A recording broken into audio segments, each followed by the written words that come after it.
welcome to The Verdict. Your host, I'm Patrick Soko. Today, we have another interesting topic of discussion, the plight of inmates in this year's general elections. And my guests on the program are none other than the Prisons Care and Counseling Association PRISCA Executive Director, Mr. Godfrey Malembeka. And I'm also hosting the Prisoner Reintegration and Empowerment Organization Executive Director, PRIO, Mr. Derek Marumo. Welcome to the program, gentlemen. Thank you so much. Thank you. And good evening, viewers. Good evening. Thank you. We are glad that you could find time to be part of the program. Thank you. Well, our dear viewers will be opening up the phone lines as well so that you can contribute to the program as we discuss issues pertaining to inmates. Now, as we already know, I think Mr. Malembeka and Mr. Marumo do not need much introduction in the area of correctional service and in as far as safeguarding the plight of inmates is concerned. To get into the program, we want to get just a brief background of who is Godfrey Malembeka based on professional issues as well as education aspect. Thank you very much. Godfrey Malembeka is a simple villager, born in Kafue Nation Park, and he's an ex-prisoner. He's a social worker. He's a human rights defender, and he has also done theology, and he's a teacher. So currently the Executive Director, Prisons Care and Counseling Association. Now, before I get to the preamble for Mr. Marumo, I want to get, you've been advocating for the reformation of correctional services from prisons to correctional services. Now, why haven't you reformed yourself? We have to remove that prison on PRISCA. I like that. We are discussing that. We are discussing that with the board. I think the next AGM may consider that, but people may need to know that the prisons component will still remain. So it will not, yes, the emphasis and the model has moved from the retributive one, from the punitive one to correctional model. But as long as death penalty still remains, we will have some prisons. And so, yes, it will be good for us to work in tandem with the change that we have. So next time, we may think of PRISCA or something else. Yeah. Who is Mr. Derek Marumo, education and professional-wise? Yeah, so Derek Marumo is equally a social worker, just as my colleague, you know, this is all about social work. I've done my education in Western Province, came to work in Lusaka, but now, when I say working in Lusaka, it's an office, but we have coverage. We know we are talking about inmates countrywide. We are talking about advocating for issues in all the correctional facilities for all the inmates, affecting, you know, everyone. So I am an executive director for PRIO, Prisoner Reintegration and Empowerment Organization. Of course, you are not going to ask me why haven't you reformed. Yeah, my colleague has already, you know, exactly. Mentioned we are still prisons and corrections. You know, we have not really moved that, you know, that far. Actually, on paper, we are more of correction, but there are certain things that are still actually, you know, prisons, as my colleague has mentioned. There are still many other challenges that make them prisons, you know. So we are based here in Lusaka at Planned Parenthood Association of Zambia. That's where we are currently squatting. Yeah. Interesting. Now, Mr. Malembeka, now we address the aspect of correctional on a more broader perspective. I know this didn't just come as a coincidence. There should have been advocacy. Yes. And what are the changes that have come with that name? First of all, I am very happy with the joint advocacy and lobbying with my brother here, PRIO, Prisoners Future Foundation, Human Rights Commission, our big brother, and others. We are surrounded by countries that have moved on from prisons to correction: Zimbabwe, South Africa, Namibia, Lesotho, name it. And so we have been advocating that we need to scale up the third major reason of sending people. People are aware that the major principles or purposes of sending people to prisons are three: retribution where you have to do hard labor, and you sweat to produce food to feed the state, because in retributive justice, when you offend, you have offended the state, therefore you have to pay. That is retribution. The other part or purpose is deterrence. So that is why people receive long sentences and death penalty to scare would-be offenders that if you commit this felony or capital offense, you will land there for life. And the last one is rehabilitation.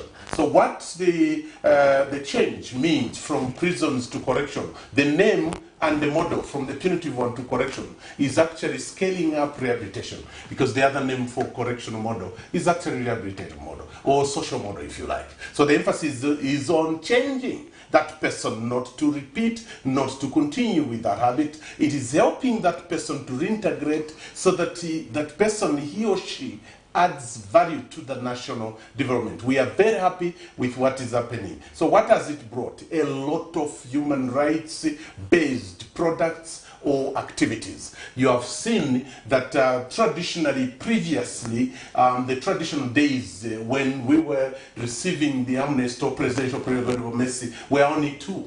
And that was May 25th and October 24th. But from late President Mwanawasa and all the presidents up to the current one, you've seen the number of pardonees increasing. You have seen the commutation. You have also seen the improvement in terms of reviewing parole and addressing the issue of how will this person progress after serving the sentence. So this new correctional model has created the extension service, where they will be following these people who are leaving correctional centers, empower them and assist them to reintegrate. That will reduce the level of recidivism. But a lot, my brother, can add a lot of things. This is the foundation. We are not yet there. I want to second what he said, but it's a very, very good foundation if we are to actually work in tandem with the international instruments, because Zambia is a state party.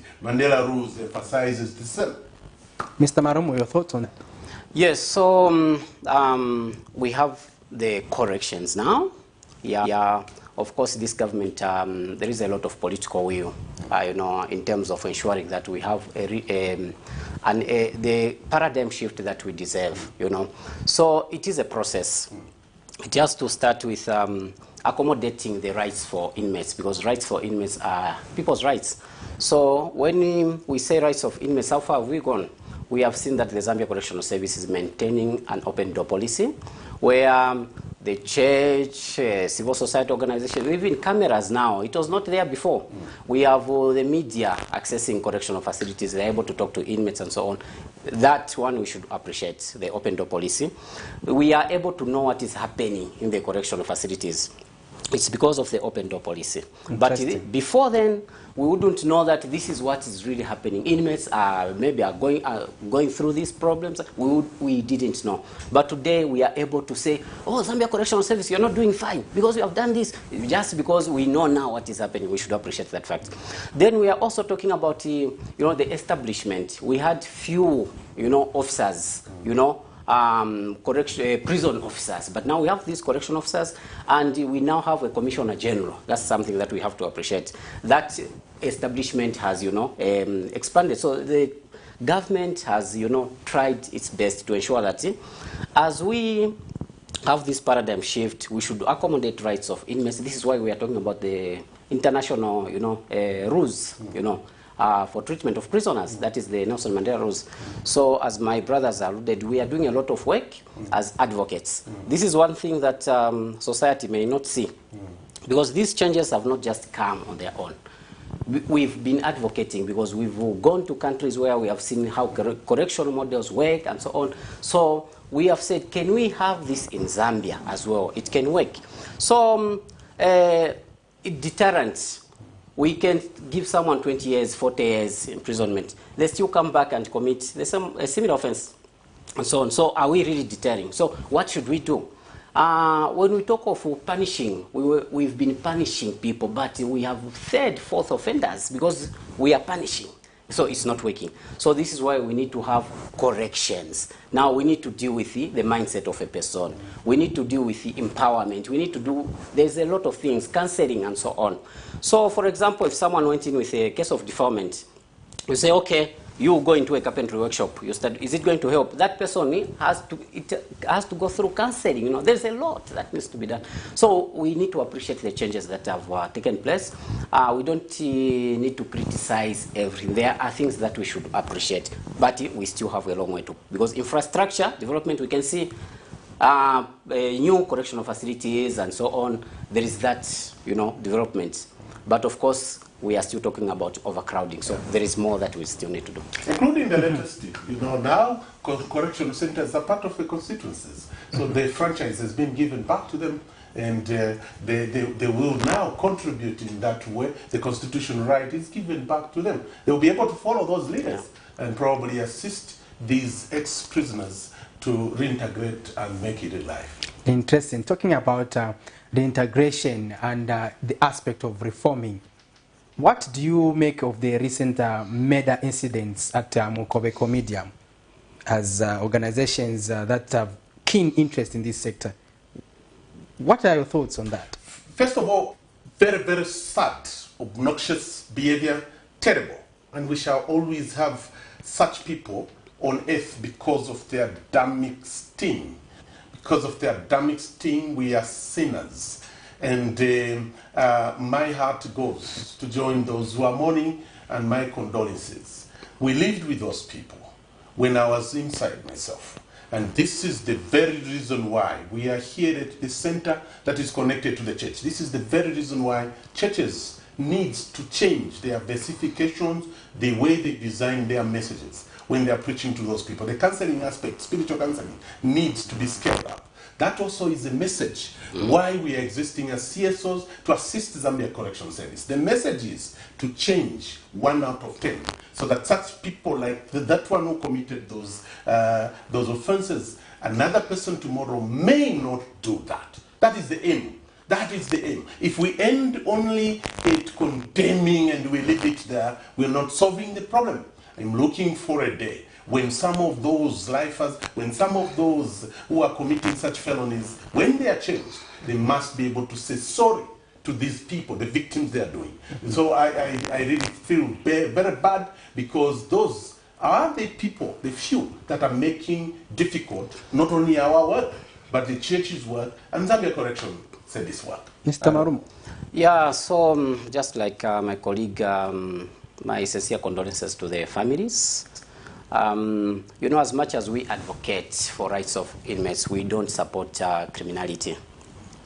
We don't support such kind of conduct and so on. This is why we've kept on calling on the community to say, please be part of the corrections. Now that it's corrections, it shouldn't be left to the Zambia Correctional Service alone. This is why we have the churches. The open door policy that I'm emphasizing on is meant for churches to go and provide counseling. It's meant for civil society organizations that are specialized in counseling issues to go and provide counseling. Zambia Correctional Service has, you know, they open, a door policy that allows someone to go and give a service. So today, we are going to point the fingers. Say, you see Zambia Correctional Service, you are not doing your job. But at the same time, I should ask myself, what have I contributed to the reformation process? Because there is a lot that is involved, you know. It's not only a correctional institution, it's also a security institution.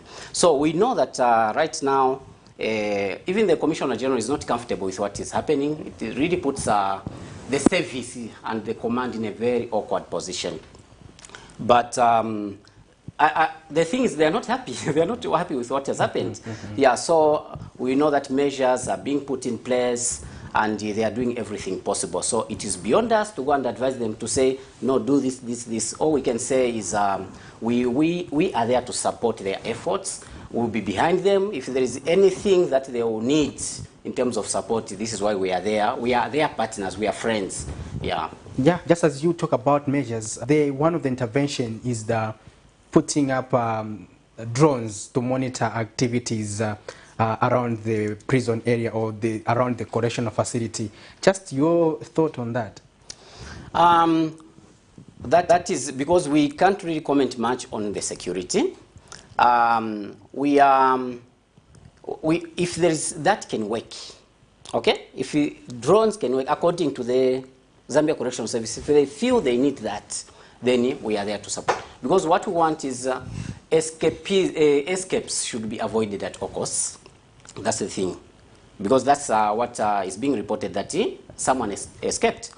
If there are any measures that are being put in place, strict measures to ensure that escapes are avoided and that the conduct of inmates is being monitored from the air or what, then I think we can support that. I don't know, my brother, what you... No, I agree with you because the right people to answer that one will be Zambia Correctional Service. Yeah. But what I can say myself is that that may supplement, but what I believe in is cognitive counseling, changing the person. People have not changed because of the gun.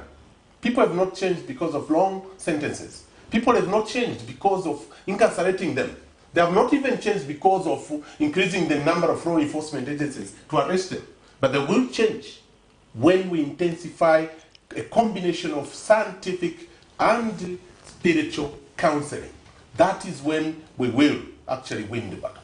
Interesting. Well, in case you are joining us, you are watching The Verdict, and today we are discussing the plight of inmates in this year's general elections. My guests on the program are coming from the Prisons Care and Counseling Association, PRISCA, the Executive Director, Mr. Godfrey Malembeka, as well as the Prisoner Reintegration and Empowerment Organization, PRIO, and the Executive Director as well, Mr. Derek Malumo.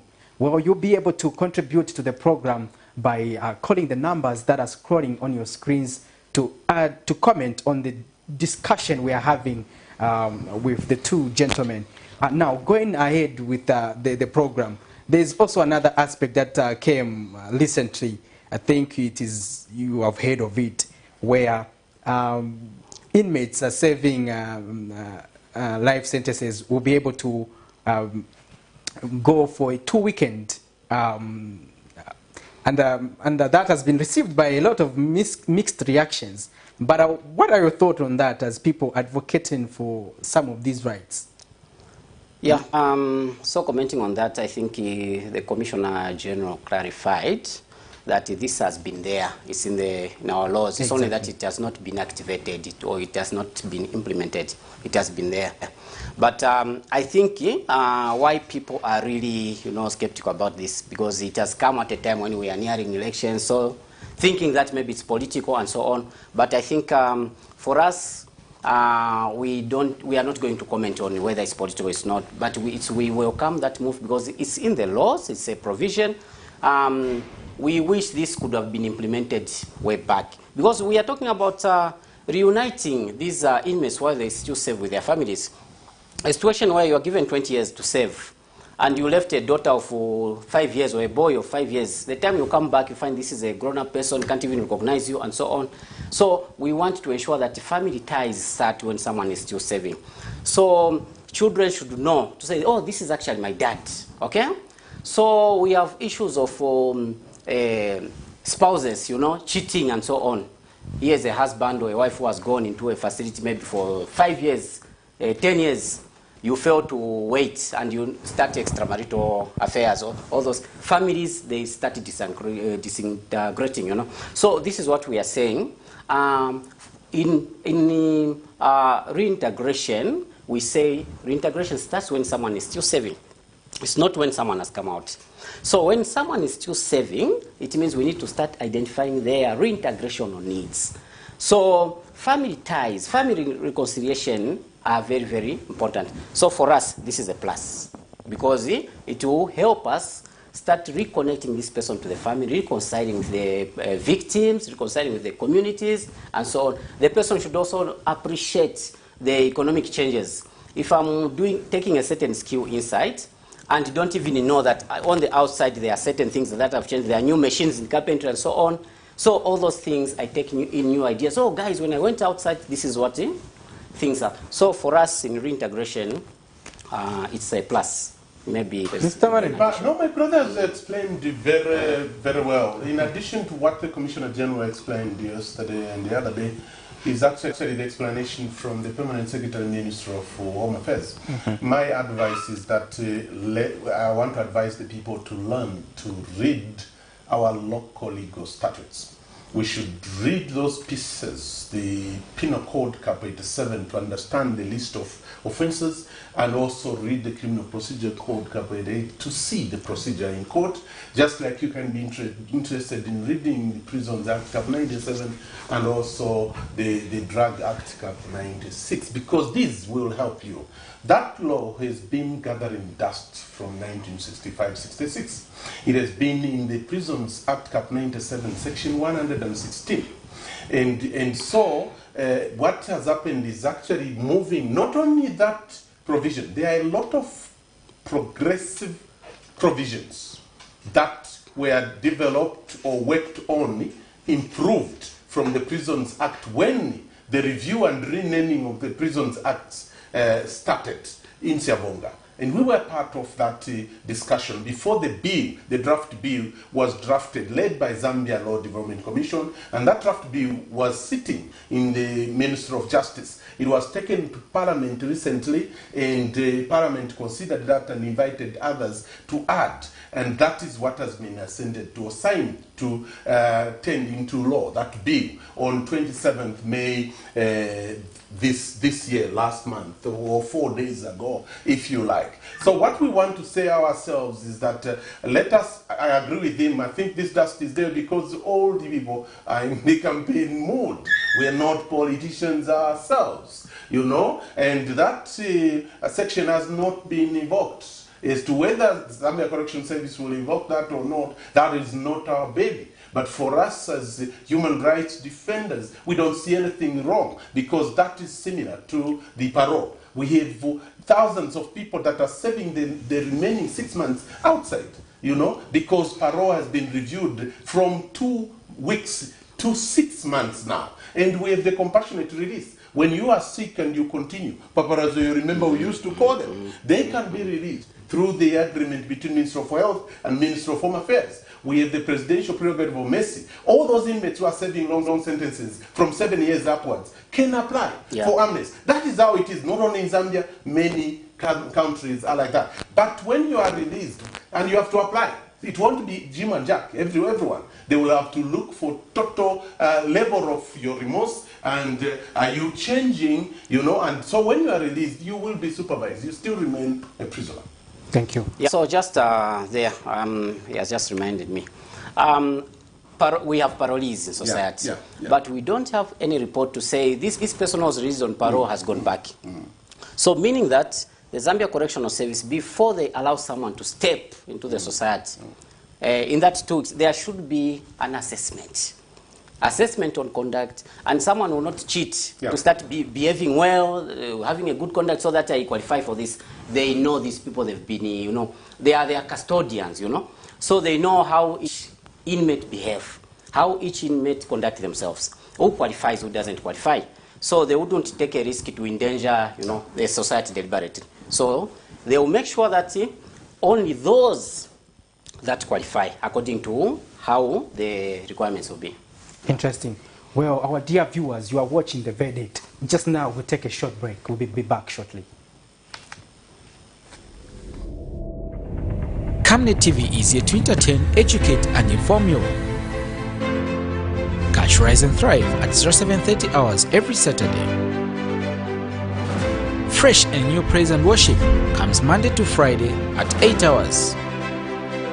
Kids need to be glued to the TV every weekday at 09 hours for their favorite cartoons. Off the pitch with the boys as they talk about sport on Saturdays at 0930 hours. Remember, we are also here to entertain you with our different varieties of movies every weekday at 10 hours. Join Pastor Victoria and Moses Chilua with Healing Word Ministries International Church live sermon every Sunday at 10 hours. Katamanda brings to you another journey of gospel ministers on Saturdays at 10:30 hours. The Verdict comes to your screens at 17:45 hours. Join the Revival Harvest Church every Sunday at 18:30 hours. every Monday to Saturday. Join us on the news desk at 12 hours as we bring to you the midday news, and at 19:30 hours Central African Time every day for the main bulletin. The Ministry with Pastor Moses Chilwa comes every Friday at 20:45 hours. On Mondays, it's your favorite national matters at 20:45 hours. Wednesday and Thursday, Pastor Victoria and Moses Chilwa are on Partnership of Greatness with different spiritual teachings at 20:45 hours. And Frank on Camnet comes to your screen every Tuesday at 20:45 hours. Camnet TV, not just another channel.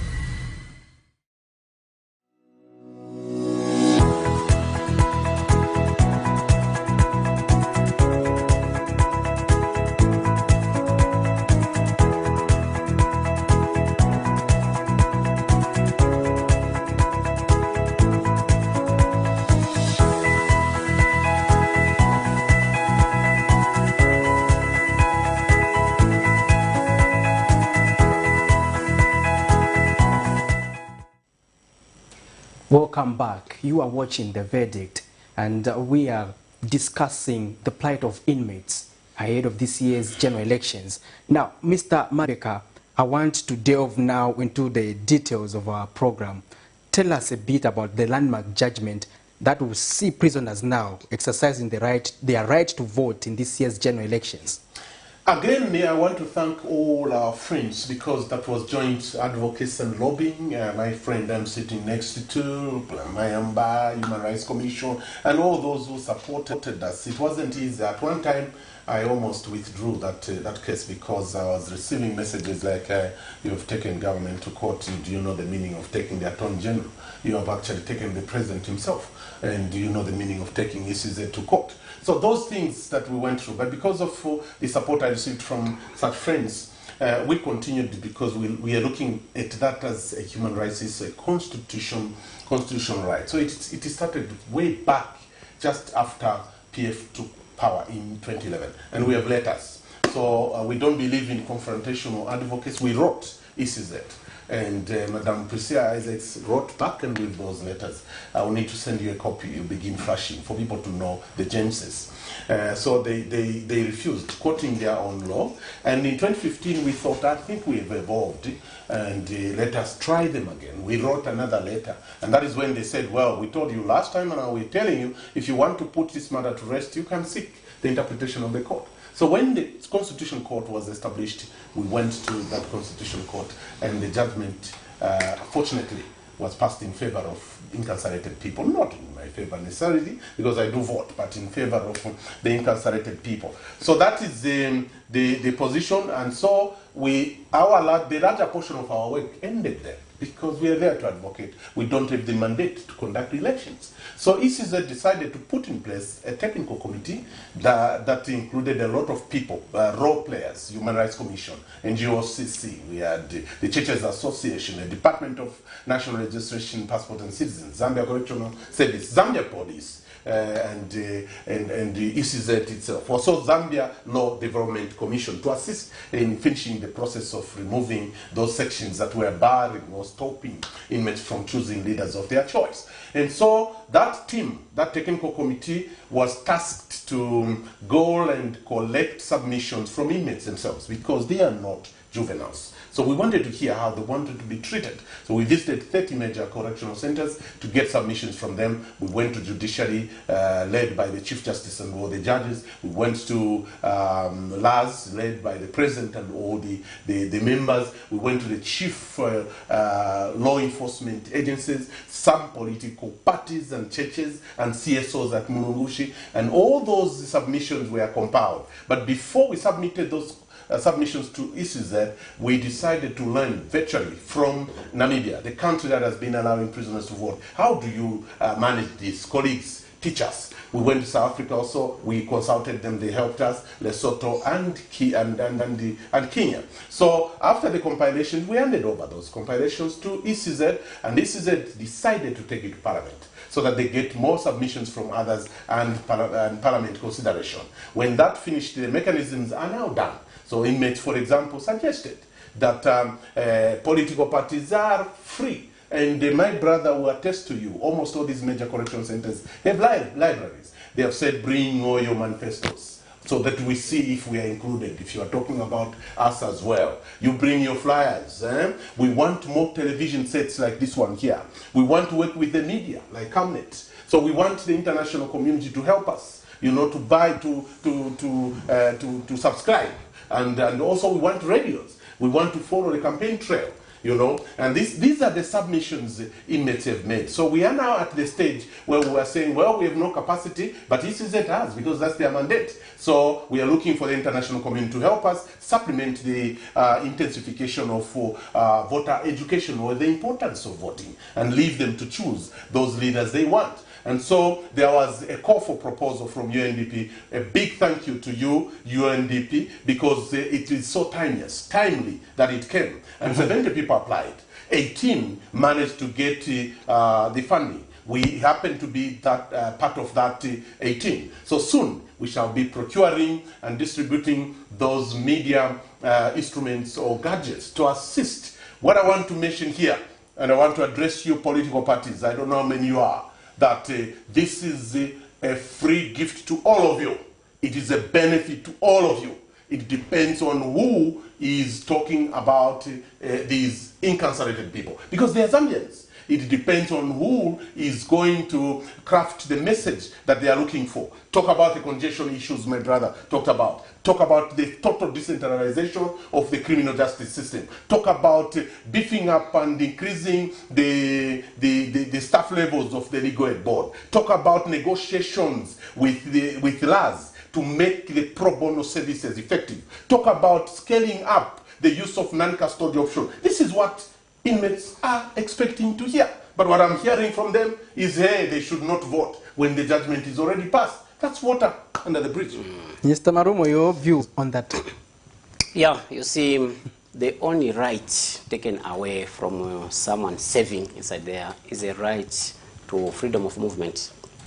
All these other rights are still reserved. Yeah. So a right to vote is reserved. Okay? Inmates should be entitled to choose a leader. They should participate in national elections. They are part of this population. Okay? The only difference is that they are secluded, but they are still part of the population. When the central statistics count, they count even those people who are inside. When you say, how many are you? Oh, we are 5, the other person is inside. So they are part of the population. They should not be left out in decision making. They should not be, left out in the sharing of the national cake. They are entitled to all this. So, as my brother said, it's up to the political parties, because the electronic instruments, the gadgets and so on for information communications, they will be made available. So it's up to you. It's up to you to cry foul at the end of the day, because some people don't even understand what do these inmates really want. Okay? What are the issues? Okay? So we are not going to start advising political parties. Say, when you go this side, say like this.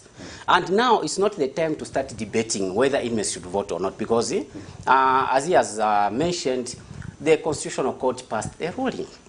It's now ECZ to do the implementation. And of course, registering of voters has been done. Inmates have been registered. So the debate should end. We now need to talk about what are the issues. Okay? How are we going to sell our manifestos? Our manifestos also capturing, the interests of the inmates. We are also talking about the families who are outside here. We should not just look at, oh, this person inside. This person has a family outside. So these families will be interested to vote for you when they hear that actually you have the interest of the person who is inside at heart. Now, if you are here condemning, no, those people are bad, they should not be allowed, and you are also hurting the feelings of the families here. Now, how many families? So there we are counting individuals, but here we are counting families. So we need to be accommodative. Zambia is a Christian nation. We still stand on that. Okay? We need to give second chance. It's about forgiving. Okay? So we should not continue to punish someone forever. This is why we are even saying, the employers, potential employers, you should not deny someone a job who is coming from there, because they have served. Okay? We all sin, it's only that we are not caught at some point. We all make a lot of mistakes. If the police was going to intensify, to say we just want to arrest, then I don't know. what is it is going to. It's only that others are not caught. So let's give second chance. Let's have that heart to forgive and so on. Yeah. Interesting. In case you want to participate on the program, you can also dial the number that is scrolling on your screens. The verdict is the program, and we are discussing the plight of our inmates in this year's general elections. And my guests are actually helping us digest various issues surrounding inmates or issues that affect them. Now, Mr. Marembeka, there's been a concern to say the prison vote favors the ruling party. Is it justifiable based on your experience as stakeholders? Not only my experience as stakeholder, but my experience as an ex-prisoner and as a person who has traveled, like he mentioned, visiting other countries. If that will happen, it will happen. It will be the only country. Yeah. Why should Zambia be a bit different from South Africa, from Namibia, from Malawi, from Lesotho, from Seychelles, from Sierra Leone, from all those? Why? Now, earlier on when this judgment was passed, there was the first thought that, hey, that is when I was actually labeled, oh, he belongs to the opposition. He comes from the western part of this country. He wants to give the vote to the opposition because we know that all those people who are in prisons are suffering. They are not happy to be there. They are not eating well. They are not sleeping well. So you think they can vote for the government? That was the first thought. Abruptly, now it is changing that no. Some people are also saying no, it will go the government way because one officer will just go and force them to vote. Let me tell the people from my little experience. If surely that was the evil thinking, I call it evil thinking. If that was true, that someone is thinking that he will order, which can't even work, because the prisoner can't be ordered. They have their own internal leadership, and my friend will tell you the progression stage when I finish. But what I want to talk about is if someone was interested in ordering prisoners, we wouldn't have seen these pardonees. We wouldn't have seen some people being released, because it was going to be easier for them to keep them. Forget about May, African Freedom Day, let them be inside, because I want to order them to vote for me. So what is happening is contrary to the views of the people. So what I want to tell the people is that these inmates are going to wait for you, and they are waiting to hear from you. The only thing that can divide inmates, because correctional centers are not different from churches. All the tribes, all the members are in there. Stop dividing people. You, politicians, all of you, stop dividing people. We do not want to see this tribalism entering also in correctional centers, voting in those lines. That is the only worry I have. So politicians, stop that. Those are Zambians. That is why they have refused to create branches in correctional centers. They have said, we don't want this. We want to discuss national politics and not party politics. This is what they were telling us when we were visiting them. So forget about who will win this. I don't want to give you the statistics from those countries. If you want, you can Google. It has happened that way in other countries. Why should Zambia be different from all the people? Mr. Marumo. Yeah, so the beauty, as he's saying, Zambia is not isolated in terms of thinking, okay? We are part of SADC, yeah. We are part of, all these other regional bodies. And we are learning from others. So for us to arrive at these recommendations... Just hold on to your thought, we have a caller on the line. Hello, you are through to Camnet TV. May we have your name and where you're calling us from? My name is Dan Zikwazi from Livingstone. All right, sir, you can go ahead with your contribution. No, I just have a question. Okay. In a case where you are the witness of that person who was killed. Now that person comes out. Don't you see that person is going to the same person who made him to be arrested in the other way where he said, then he plan to kill that person or do something.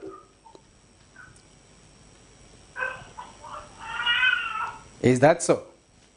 Yes, sir. Thank you for your contribution, sir. They will respond to your question. Yeah, good question there. So what I was saying is Zambia is not isolated in terms of thinking and so strategizing about how are we going to go about this. So we had to go to our colleagues, as our colleagues represented us, going to other countries to learn how are you doing it, yes. Okay? So it is to copy a best practice.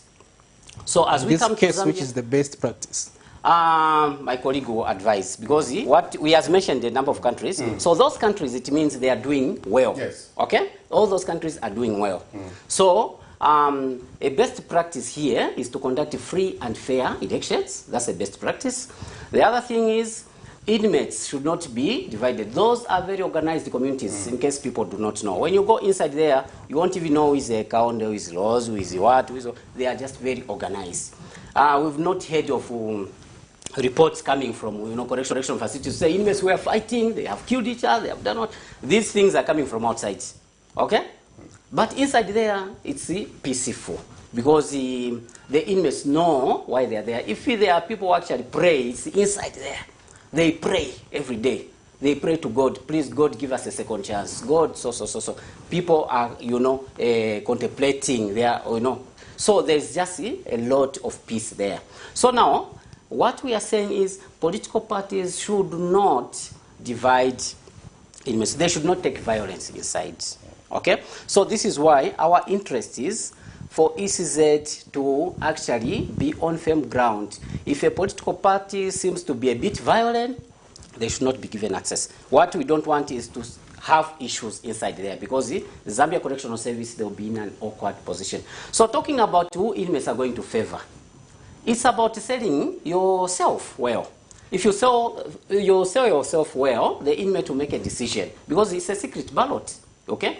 So I want to be told, say, no, be forced to vote for this, or vote for this, then we'll do this. No. Those are adults. They've been here in society. There, we have intellectuals there. We have, all those. We have libraries. People are reading. They have access to news, information.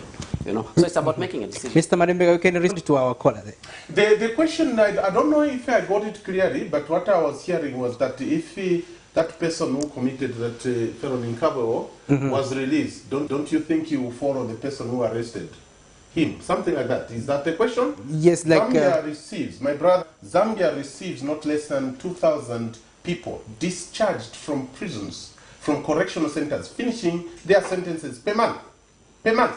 These are in thousands. We have thousands of ex-prisoners, and we have not heard. And if all those people decided to follow those officers who arrested them, I don't know what kind of this country was going to be. Our role as CSOs, my brother will tell you, we are going throughout all to offer basic legal education on telling them that you are not brought here by a police officer. It is your own action that was interpreted in court that brings you here. And that is why you have seen inmates playing football with police officers. We've organized all those games. So that thinking, let us be broad.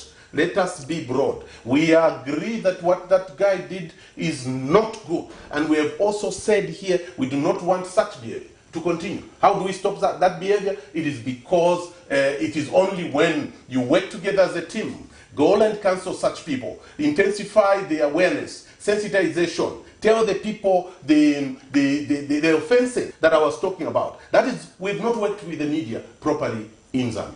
I think we need to work with both government and private media, television, radio, so that we sensitize the people. Our society has not received enough legal awareness, and that is why they are committing some of these offenses. And they say we didn't know that this is a case, and that's not the defense in court. As we come towards the end of our program, Mr. Marembeka, I want to get your perspective regarding how you are going to be conducting the you mentioned the issue of procuring equipment, yes, and also working with the media. Yes, and I want to find out, how are you going to do that? Are you going to also sponsor some program to say these candidates appear on a program so that they can discuss issues they want to do for these inmates? Are you going to do that? Funds reflect. And I remember, I think I was with you, friends. First of all, MISA is one of those organizations that have been funded. MISA is one of the 18 CSOs. So we are going to call you experts. How do we design these messages? Now, it's not only distributing those television sets and radios. Those television and radios will need programs like this one. It will need programs from other political parties. We are actually making their job easier. If I was a political party, I would be happy with what we are trying to do in trying to supplement the government effort, in trying to supplement them, politicians. Because they have not organized themselves. All political parties, they have that organization that Nathan Mulonga used, my brother Nathan Mulonga used to be the chairperson. Why didn't they organize funds and put in that basket? and buy all these things because we need to distribute to all the 94 correctional centers. You see? But what we are doing, maybe they are still planning, that's fine. What we have done here ourselves, that television set will actually support you. It's your message that those people will be watching. And our role is actually to work with the defects and work with the ICZ, you know, the Electoral Commission of Zambia, to design the messages. Our message is simply voter education and not to tell them who to vote for. And all our staff are trained by ICZ. We decided to do that. We were preparing because we want them to follow the principles. So we are supplementing you, but we will need you. We have a lot of programs, storytellings, and testimonies that will be lined up with you, the media. And in that money that we have received from partners like European Union, France, Germany, you know, the Irish aid, and then we have Sweden, we have US aid, we have UK aid, all these that have put that money in that basket, big basket, lovely basket, you know, coordinated by UNDP. And we are 18 of us. So it's not only me, it's not only him. All of us, the 18, including the media. And they picked from all the provinces in Zambia. So we shall work with Caritas in Mongo, we shall work with YWCA in Chipata, we shall work with the Misa Zambia in Southern Province, in Kabompo, in my village. That is how it is designed. We want them to know the importance of voting. Mr. Marum.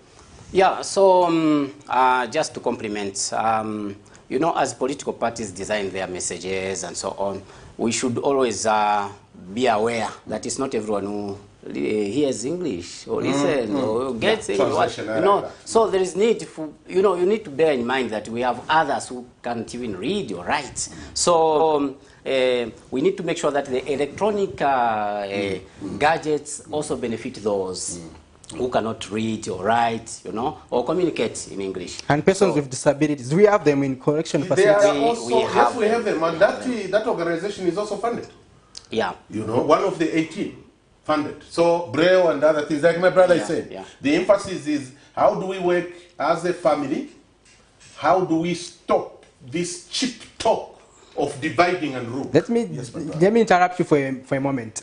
Hello, you are through to Camry TV. Hello, may we have your name? Where are you calling us from?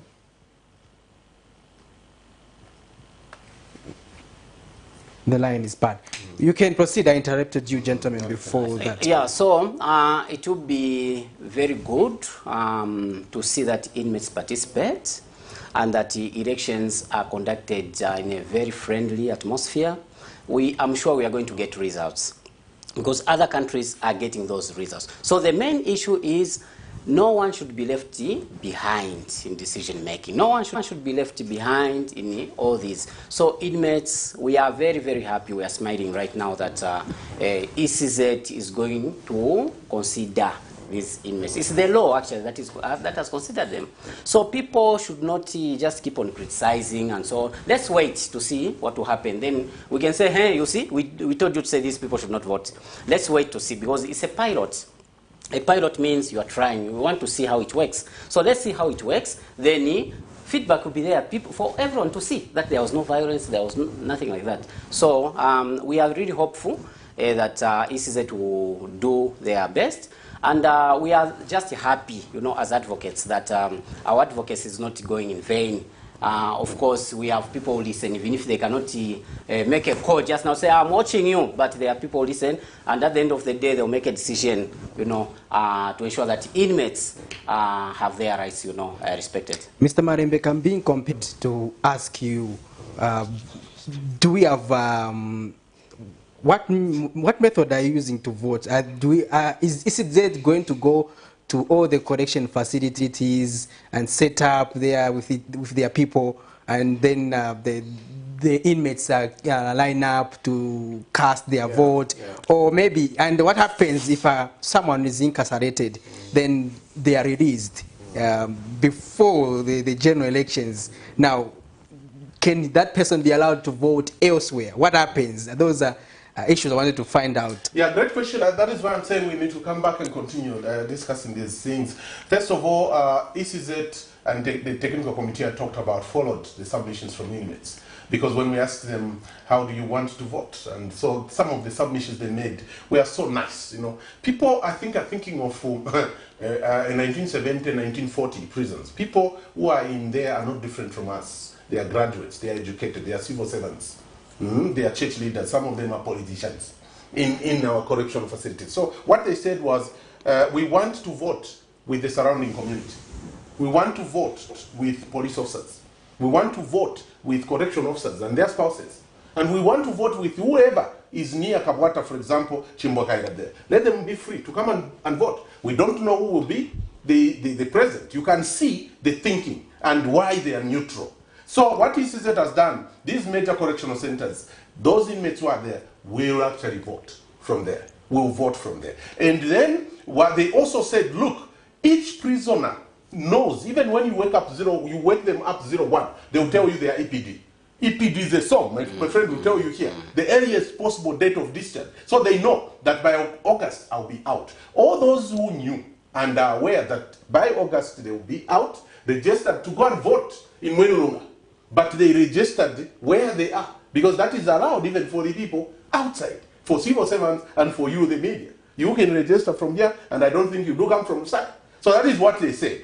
That puzzle is done. They will go and vote from where they come from, but they registered from where they are. Those who did not know, and because you can't predict presidential prerogative of mercy and other amnesties, they said, if I will be released, I must be helped. So you go and talk to ECZ, talk to the Commissioner General to open the gates, and that's what my brother was talking about, so that I'm allowed to come back and cast my vote, because I will have registered already here, and the verification was done, I can't change.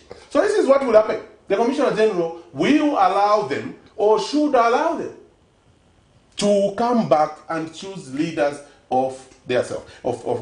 And so the other point I want to make is that it may not be perfect. I agree with my brother. We have a caller. We'll continue perfectly. Hello, you are through to Camden TV. May we have your name and where you're calling us from? Hello. Hello, may we have your name, where you're calling us from? My name is Member. I'm calling you from Kitwe. Okay, sir, you can go ahead with your contribution. Your program looks like it sounds very, very well. Thank you. But allow me to make a comment. Yes, you can go ahead. Yeah, it's a pilot project title right here. But is it going to work out? Because you see, certain concerns that we are trying to put across. I've listened to the program, and from what I've gotten is my brothers that are the initiators, let me call them the initiators of that program. It's like they've mentioned a lot of countries where such things have happened. But you know, personally, I've always been against making references from other countries. Maybe this election we should have waited and see, planning very well, because looking at what is going to happen, I don't think it is going to be healthy. I had a similar concern of somebody today being incarcerated, right? Okay. Now, when it comes to voting, is he going to vote, or what is going to happen? Well, some people today, as we are talking right now, they are being released. Somebody is going to be released maybe tomorrow, even a day before the voting day. What is going to happen to those people? How are they going to vote? And the other issue is, why is it that the EC that are saying, or I don't know whether it's the EC that or the government, which are saying there shouldn't be any campaigns in the correctional facility. I know, you're just looking at the message on the television. It's not enough. Somebody to see physically. That's certain people believe when they see you that they can be able to make a firm decision. Thank you so much. Thank you for your contribution. You can proceed. So, I want to take the part of why should we copy from other countries. I'm responding. Yeah, so You know, we are part of the global, global community. You know, there are things that South Africa is learning from Zambia. There are things that other countries are learning from us. Why shouldn't we learn? Because when we say pilot means you need to try. There are a lot of projects that donors have funded, of which they won't give you for 20 years, 10 years. They'll say, okay, just do 3 years. Okay, it's a pilot to see. If it works well, then we extend. If it doesn't work, then we go back to the drawing table. So this is what we want to do. Zambia has never done this. So the issue of allowing inmates to, political parties to go inside to campaign and so on, I think we are all aware that there is COVID-19. We wouldn't want to put our colleagues at risk. Those are already, confined. And if we allow, just people anyhow to go in and start spreading message, we don't know who was, you can't see who is carrying the coronavirus and so on. But of course, I know there are other reasons. Maybe my brother will add to that. But of course, what I want to mention is there are a lot of things that should be taken into consideration. It may not just be corona. There are other issues. Those are security institutions as well. So I think... Yeah, Robert has explained well. First of all, thank you very much, my brother, for that question, and I'm sure one day you will call ECZ to answer some of these, because they are the ones that are mandated. I explained what will happen to those who will be discharged. All those who will be out by August did not register to vote from correctional centers. They registered from those correctional centers, but they mentioned a place where they will be. We all know that when I go out, I'll visit my uncle in Livingston, or I'll go back home. And so if I'll go back to Lundas, that is what they mentioned, that they will go and vote from there. That is what I wanted to mention. Now, when you say we shouldn't learn, those people have not been voting for 56 years, since independence. They were also not voting in that 70 years when we were under the whites. Because the whites thought if they allow inmates to vote, they will vote for Kapwepwe, they will vote for Kaunda. Most of the people were incarcerated were Africans. Exactly. That's where we are coming from. So we cannot continue with that stigma when those are Zambians. And when the Constitution doesn't stop them, the Correctional Prisons Act Cap 97 doesn't stop them. This was only 2 lines in the Electoral Process Act, Section 9 and Section 47, and those are outlawed. Well, there's always saying that everyone is a potential prisoner, yes. So you wouldn't want your rights to be taken away. Well, now, gentlemen, interestingly enough, we have been discussing a number of issues, and I think the people have been following. But I think time is not on our side. But we'll try to handle just one quick intervention, Mr. Marimbeka. Now, I want the key issues surrounding what do prisoners expect? What are pertinent issues that our prisoners expect, especially in terms of things that should be addressed? I know you have been in this advocacy for a long time, but what are some of the things that they have brought to your attention to say, but if this could be done, we would be happy? Okay, first of all, there will be no happy prison in the whole world. We have visited developed countries where they have television sets, sofas like this, and you can study, and that's how they get their degrees. But the fact that your freedom is curtailed, that right to liberty is not there. The pain will still be there. Now, what governments do, or such models like the correctional model is doing, is just to cushion, to give them back certain rights as they are suffering. So what are they saying? I mentioned some of the things. Prisoners have said, yes, some good things have been done, but the picture is not yet rosy. We are not yet there. We are looking for someone that is, for example, going to build 1 or 2 or more reformatory schools. We have remained with 3 reformatory schools, 2 in one province, Southern Province, and 1 on the Copper Belt, left by our colonial masters. No one has built one, including the current government. They have not built one. The current government is, yes, finished 2 correctional centers, but inmates are saying it is not only building more prisons that we are interested in, we are interested in reducing the backlog of cases, the number of people awaiting trial.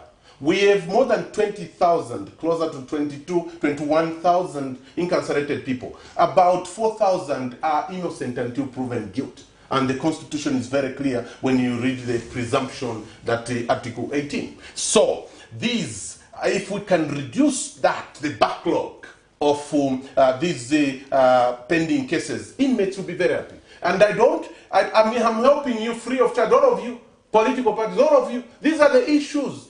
And I've spent my 20 years supplementing Zambia Correctional Service, first 4 years as a prisoner.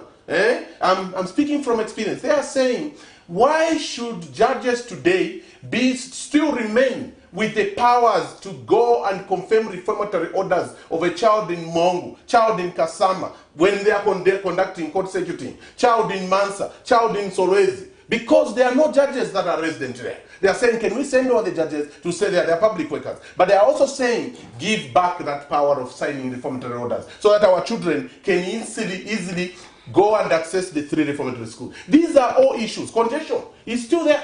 Congestion is still there. They are talking about, what are you going to do when we finish these skills you are giving us? TVETA is certifying them. Minister of Education has declared those as examination centers. Universities, they have gone back to school. I come out with my degree. Will you give me some startup capital? Will you allow the social cash transfer to assist me? I've spent my 30 years. I'm now pardoned. Are you going to give me some simple agricultural tools? I've learned how to grow food. But how do I start? Are you going to find me some money? We have helped inmates with land. But the Minister of Land and also some councils may still ask them, you pay some money, that service money, where will they find that money? So there are a lot of other issues that needs improvement. Whilst other things have improved, and when you talk about those issues, no, these people are just supporting government. I fail to understand the thinking. And that is why I always challenge people, go and investigate us. You have a lot of money, and find if we have been meeting any of them, whether opposition or ruling party. My brother. Yeah, thank you so much. So, as my brother has done 90% of what I wanted to actually contribute, it's addressing the criminal justice system. Okay? So we have people who have not gone to court in 5 years, so many years. These are long adjournments. Witnesses are not coming forth. There's no evidence from the police. There is nothing like that. So we should know how many years or how much period should someone be on remand. Okay? So it shouldn't just be on the discretion of the judge or the magistrate to say, okay, adjourn. We should also go back to the books. What does the law say? How long should a person be in custody on remand? We have those who are pending appeals in the Supreme Court, High Court and so on. They have been there for some time, just waiting, for them to be caught. Even sentencing, you spend 2-3 years after a conviction of defilement, you are not going to the High Court, to be sentenced or just to get the verdict and so on. So let's work on the criminal justice system. Let's improve. The challenge is the correctional services on the tail of the criminal justice system. So they will keep on receiving. Zawa will bring people, this will bring people, daycare and so on. So immigration, they also have their people there. So how do we ensure that Zambia Correctional Service is assisted as much as they are on the tail of the criminal justice system? Because we'll be pointing figures at them, they are not working, you see this congestion, because we don't even know the source of this problem. So this is why it is important that we address the criminal justice system, the DPP, the powers of the DPP. We need to look at that. How long should the DPP keep someone? How long does it take for the DPP to give instructions and so on? All those things. And then, as my brother mentioned, it's about expectations. As I come out, we need to give meaning to the correctional service. A correctional service will not be complete if we do not give a second chance to people coming from there. If we do not look at their reintegration, then it will not be complete, because they will go back. It will be a vicious circle. They come out, they are not given jobs, they are not empowered in any way. They go back just to undergo the same kind of counseling, the same kind of skills. They come out just like that. At the end of the day, we are going to point fingers at the correctional service. That is, they are not working, because these inmates are going back. Meanwhile, there is someone who is not doing their part, the society here outside, because those have done their mandate. They have released the person. Here is a person, he is now a graduate. He has now these skills, he's reformed, he's a pastor now, what? Now society, what do? We just chase those people back to the correctional facilities. Interesting. Yeah, we are glad that you would be able to provide free information to these political parties who will be participating in this year's elections in terms of what the expectations on the part of inmates. But gentlemen, I also want you to just tackle the one other thing, the issue of health in prisons. The HIV is one among of the issues that is pertinent in prisons. I want to find out how have you been interrogating this issue, and are we making any progress in line with the Mandela rules? Yeah, we have a study that was conducted in 2009 by INMATES, Dr. Smart. That's the only study we are still relying on. That study is very alarming because it is telling us that the HIV/AIDS prevalence rate in correctional facilities, in prisons then, is higher, twice higher compared to the general community, 27.4%. So that should give really concern. Prison health is public health, So those people, they are coming into the community. So if they have that, the HIV that we are talking about, the prevalence rate is high, we are aware. Now they are offloaded into the community. What happens? It's very dangerous. So we know there are interventions that are taking place. There are the open door policy that I'm still going back to. The Zambia Correctional Service has allowed these studies to take place inside, which is a good development. The service has also allowed service providers. We have SIDAs, we have other institutions that are providing, these services inside. But there is still more that need to be done because a drug alone is not treatment. We need to work on diet, You need to improve on nutrition. So as inmates are taking the drugs, they also need to feed well. So now, those are things that we are still looking at. Because when we say corrections, it should also go with diet, it should go with the environment, sanitation, and all those other things. So there are still a lot of things to be done. So we shouldn't just single out HIV. Let's talk about health in general, Because I can be taking a drug, but if I'm not eating well, then I'm sleeping in this overcrowded facility. Then my thinking, I'm stressed throughout the day. I'm thinking about this. So there are a lot of things that need to be, taken into consideration. So HIV is still a challenge, but the efforts are there. We have the health directorate now under the Zambia Correctional Service.